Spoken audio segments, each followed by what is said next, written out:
Common rail direct injection यानी CRDI system को आज के मॉडर्न डीजल इंजन्स के अंदर सबसे पॉपुलर फ्यूल इंजेक्शन सिस्टम माना जाता है। इस सिस्टम में एक कॉमन रेल लगाया जाता है। इस कॉमन रेल का मतलब ये एक मेटल की ट्यूब होती है और इस मेटल ट्यूब से इंजन के सारे इंजेक्टर्स जुड़े हुए होते हैं। Hyundai की कोई भी डीजल कार के पीछे ये CRDI वाला लोगो कभी ना कभी तो आप ज़रूर देखे होंगे। इसका मतलब ये है कि इस कार में CRDI सिस्टम की उपयोग की गई है। तो आज की इस वीडियो में हम एक डीजल इंजन में CRDI सिस्टम कैसे काम करता है समझने वाले हैं और साथ साथ इसके फ़ायदे और नुकसान के बारे में भी जानने वाले हैं। तो चलिए बिना देर किए वीडियो को शुरू करते हैं। दोस्तों, वीडियो को शुरू करने से पहले आइए डीजल इंजन्स में फ्यूल इंजेक्शन की बेसिक्स के बारे में थोड़ा समझ लेते हैं। देखिए दोस्तों, CRDI सिस्टम आने से पहले सभी डीजल कार्स में DI यानी डायरेक्ट इंजेक्शन सिस्टम का उपयोग किया जाता था और इस डायरेक्ट इंजेक्शन सिस्टम में ना तो किसी भी प्रकार के इलेक्ट्रॉनिक्स कंपोनेंट का इस्तेमाल किया जाता था और ना ही किसी ECU का इस्तेमाल किया जाता था। दूसरे शब्दों में इस फ्यूल डिलीवरी सिस्टम पूरी तरह से मैकेनिकल था।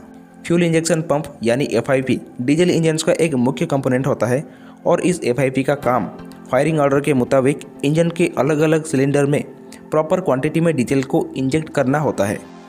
इस DI सिस्टम को चलाने के लिए दो प्रकार के पंप का इस्तेमाल किया जाता था, जैसे इनलाइन पंप और रोटरी पंप। इन दोनों पंप का वर्किंग को शॉर्ट फॉर्म में बात करें तो इनलाइन पंप का कंस्ट्रक्शन बैरल और फ्लंजर मैकेनिज्म के ऊपर आधारित होता है।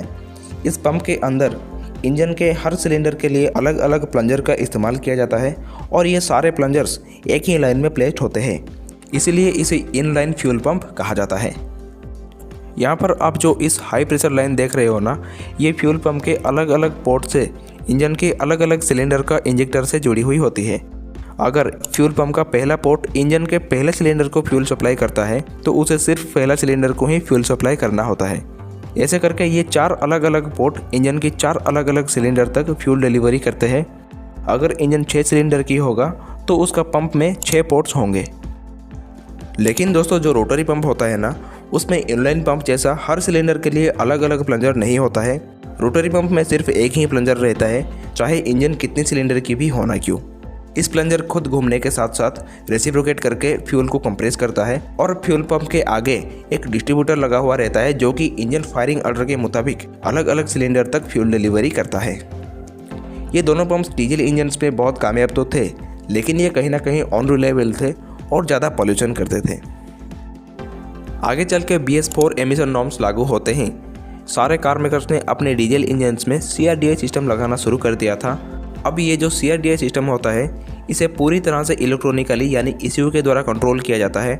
चलिए अभी ये common rail direct injection system कैसे काम करता है, इसे विस्तार रूप में समझते हैं। सबसे पहले हम इसकी बनावट की बात करें तो गाड़ी का डीजल टैंक से जुड़ा होगा एक लो प्रेशर फ्यूल पंप और इसके आगे लगा होगा एक फ्यूल फिल्टर। अब फ्यूल फिल्टर से फ्यूल लाइन सीधी जाएगी प्रेशर रेगुलेटिंग वाल्व में और फिर आएगा हाई प्रेशर फ्यूल पंप। फिर लगा होगा एक हाई प्रेशर सेंसर और फ्यूल लाइन इस सेंसर गुजरते हुए सीधी फ्यूल रेल में आएगी। फ्यूल रेल कॉमनली एक मेटल की ट्यूब होती है और इस फ्यूल रेल से सभी इंजेक्टर्स को हाई प्रेशर फ्यूल सप्लाई दी जाएगी। अब फ्यूल रेल के दूसरे सिरे के ऊपर लगा होगा एक प्रेशर रिलीफ वाल्व, जिसमें से फ्यूल रिटर्न लाइन जाएगी सीधी फ्यूल टैंक में। अब इस सिस्टम में इस्तेमाल होने वाले सेंसर्स के बारे में बात करें तो सबसे पहला है थ्रोटल पोजीशनिंग सेंसर, जो कि थ्रोटल वॉल्व के साथ जुड़ा हुआ होगा। फिर आएगा मैनिफोल्ड एब्सोल्यूट प्रेशर सेंसर यानी मैप सेंसर, जो कि इंजन का इंटेक मैनिफोल्ड में लगाया गया होगा। उसके बाद है ऑक्सीजन सेंसर, जो कि इंजन का एग्जॉस्ट मैनिफोल्ड में लगाया गया होगा। उसके बाद आएगा क्रैंकशाफ्ट पोजीशन सेंसर, जो कि इंजन क्रैंकशाफ्ट के साथ जुड़ा हुआ होगा।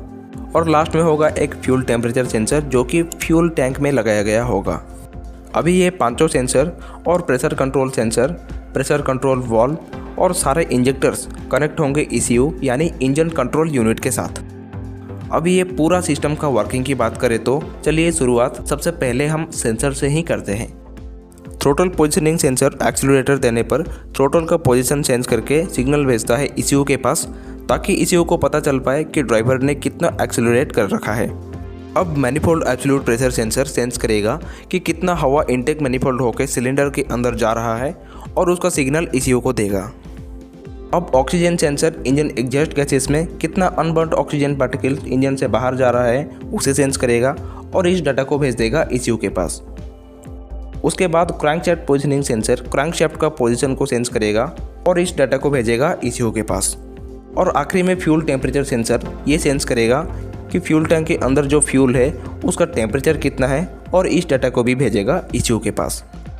फ्यूल टैंक में से low pressure fuel pump fuel को भेज देगा फ्यूल फिल्टर में और वहाँ से फ्यूल फिल्टर होकर सीधा जाएगा प्रेशर कंट्रोल वाल्व में। अब सेंसर्स के डाटा के मुताबिक ECU फ्यूल को हाई प्रेशर फ्यूल पंप के ओर पास करेगा और high pressure fuel pump fuel को हाईली प्रेशराइज करके हाई प्रेशर सेंसर के माध्यम से फ्यूल रेल में भेज देगा। यहाँ पर pressure relief valve fuel rail के अंदर प्रेशर बढ़ने पर एक्स्ट्रा फ्यूल को वापस फ्यूल टैंक में भेज देगा और इसी के कारण सभी इंजेक्टर और फ्यूल रेल के अंदर कांस्टेंट प्रेशर बना रहेगा। और आखिरी में सेंसर्स के डाटा की मदद से ECU इंजन के फायरिंग ऑर्डर के मुताबिक अलग अलग सिलेंडर्स में सही मात्रा में फ्यूल इंजेक्ट करने के लिए फ्यूल इंजेक्टर्स को कमांड करेगा, जिससे क्या होगा, फ्यूल इंजेक्टर्स फ्यूल इंजेक्ट करेंगे और हमारा इंजन स्टार्ट हो जाएगा। और दोस्तों, वीडियो को ख़त्म करने से पहले आइए इसकी एडवांटेजेस और डिसएडवांटेजेस के बारे में भी थोड़ा जान लेते हैं। एडवांटेजेस के लिस्ट में सबसे पहला नंबर पर जो आता है वो है लो एमिशन। जी हाँ दोस्तों, CRDI engines ordinary diesel engines के तुलना में कम प्रदूषण करते हैं। ऐसा इसलिए होता है क्योंकि डीजल को इंजेक्ट होने के लिए जितना प्रेशर चाहिए होता है उतना प्रेशर कॉमन रेल के अंदर पहले से बना हुआ रहता है और फ्यूल इंजेक्शन का टाइमिंग से लेकर लोड के हिसाब से फ्यूल इंजेक्शन का क्वांटिटी तक सब कंट्रोल ECU करता है, जिसके कारण एक्स्ट्रा फ्यूल सिलेंडर के अंदर नहीं जाता है और अनबर्न्ड गैसेस इंजन से बाहर नहीं निकलता है, जिससे क्या होता है, इन इंजन्स कम प्रदूषण करते हैं। इसके अगला जो एडवांटेज ये होता है कि CRDI टेक्नोलॉजी इस्तेमाल होने वाले डीजल इंजन्स ने डायरेक्ट इंजेक्शन वाले डीजल इंजन्स के तुलना में 25% तक ज़्यादा पावर प्रोड्यूस करते हैं, जिससे CRDI इंजन्स में हमें बेहतर पिकअप, कम नॉइज़ और कम वाइब्रेशन के साथ साथ ज़्यादा माइलेज भी मिलता है। ऐसे ही डिसएडवांटेजेस की लिस्ट में सबसे पहला नंबर पर जो आता है वो है हाई कॉस्ट। CRDI टेक्नोलॉजी में इस्तेमाल होने वाले इलेक्ट्रॉनिक कंपोनेंट्स जैसे कि फ्यूल इंजेक्टर, सेंसर्स और ECU वगैरह ये सब महंगे आते हैं, इसलिए ऑर्डिनरी डीजल इंजन्स के तुलना में CRDI टेक्नोलॉजी वाले डीजल इंजन्स जनरली महंगे आते हैं। इसका अगला और जो आखिरी डिसएडवांटेज ये है डिफ़िकल्ट इन प्रॉब्लम फाइंडिंग। जी हाँ दोस्तों, जो ऑर्डिनरी डीजल इंजन्स थे उसमें अगर कोई भी प्रॉब्लम आता था तो हर मैकेनिक के लिए प्रॉब्लम को ढूंढना आसान रहता था, क्योंकि उसमें कोई भी सेंसर्स वगैरह का तामझाम नहीं था।